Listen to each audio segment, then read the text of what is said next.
എല്ലാവർക്കും സുഖമാണെന്ന് വിശ്വസിക്കുന്നു. ഈ മാസം നടന്ന തദ്ദേശ സ്ഥാപന തെരഞ്ഞെടുപ്പിൽ സർക്കാരിനേറ്റ കനത്ത തിരിച്ചടി മറികടന്ന് മൂന്നാം പിണറായി സർക്കാർ അധികാരത്തിൽ വരുന്നതിന് വേണ്ടി LDF കേരള യാത്രക്ക് ഒരുങ്ങുകയാണ്. കേന്ദ്ര സർക്കാരിന്റെ ജനദ്രോഹ നയങ്ങൾക്കെതിരെ 12 മുതൽ സമരം ആരംഭിക്കും. 15 മുതൽ 22 വരെ വീടുകൾ കയറി നേതാക്കൾ ജനങ്ങളെ സർക്കാരിന്റെ നേട്ടങ്ങളെ കുറിച്ച് വിശദീകരിക്കും. ഇതിന് മുന്നോടിയായി തന്നെ സംസ്ഥാനത്ത് പുതുതായി ആരംഭിച്ച സ്ത്രീ സുരക്ഷാ പെൻഷൻ 1000 രൂപ ലഭിക്കാൻ സാധ്യതയുണ്ട്. ജനുവരി മാസത്തെ പെൻഷനും നേരത്തെ നൽകിയേക്കാം. മാത്രമല്ല, വരുന്ന ബജറ്റിൽ വലിയ പ്രഖ്യാപനങ്ങളാണ് കാത്തിരിക്കുന്നതും. മുഖ്യമന്ത്രിയും മന്ത്രിമാരും MLA-മാരും ഒന്നടങ്കം സമരത്തിന് ഇറങ്ങുകയാണ്. അമിത ആത്മവിശ്വാസവും സംഘടനാ ദൗർബല്യങ്ങളും പ്രാദേശിക വീഴ്ചകളും തെരഞ്ഞെടുപ്പ് തോൽവിയിലേക്ക് നയിച്ചു എന്ന വിലയിരുത്തലിന് പിന്നാലെയാണ് ഇത് പരിഹരിക്കാൻ വലിയ സമരപരിപാടികളും മറ്റും ആസൂത്രണം ചെയ്തിരിക്കുന്നത്. മറ്റത്തൂരിലെ കൂറുമാറ്റം അടക്കം ആയുധമാക്കി കോൺഗ്രസിനെതിരെയും തൊഴിലുറപ്പ് പദ്ധതി ചൂണ്ടിക്കാട്ടി BJP-ക്കെതിരെയുമുള്ള പ്രചാരണം നടത്തുകയാണ് ലക്ഷ്യം.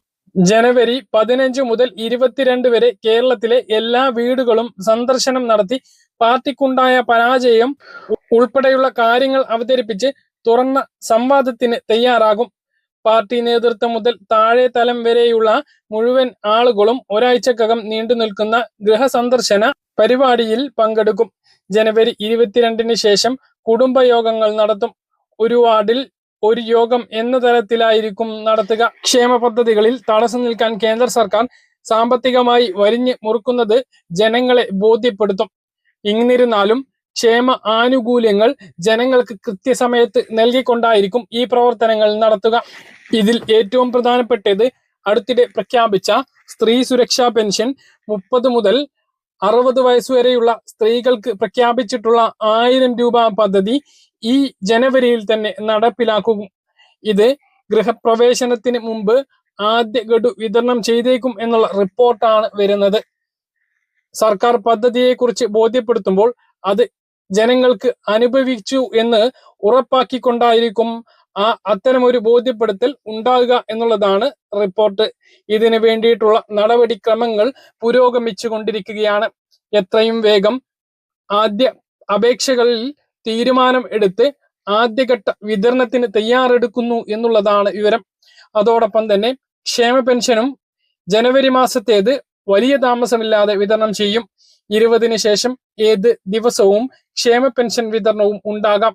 2000 രൂപ 62 ലക്ഷം പെൻഷൻ ഗുണഭോക്താക്കളുടെ അക്കൗണ്ടുകളിലേക്കും കയ്യിലേക്കും എത്തും. മാത്രമല്ല, ജനുവരി അവസാന ആഴ്ചയിലോ ഫെബ്രുവരി ആദ്യ ആഴ്ചയിലോ നടക്കുന്ന ബജറ്റിൽ പെൻഷൻ വർധനവ് വീണ്ടും പ്രഖ്യാപിച്ചേക്കും. സർക്കാർ തെരഞ്ഞെടുപ്പ് വാഗ്ദാനമായി പറഞ്ഞ 2500-ലേക്ക് എത്തിക്കാൻ 400 രൂപയുടെ വർധനവാണ് നിയമസഭാ ഇലക്ഷന് മുന്നോടിയായിട്ടുള്ള ബജറ്റിൽ കരുതിയിരിക്കുന്നത് എന്നുള്ളതാണ് ഇപ്പോൾ വിവരം. ഇതിന്റെ നടപടിക്രമങ്ങളും ആരംഭിച്ചിട്ടുണ്ട് എന്നാണ് വിവരം.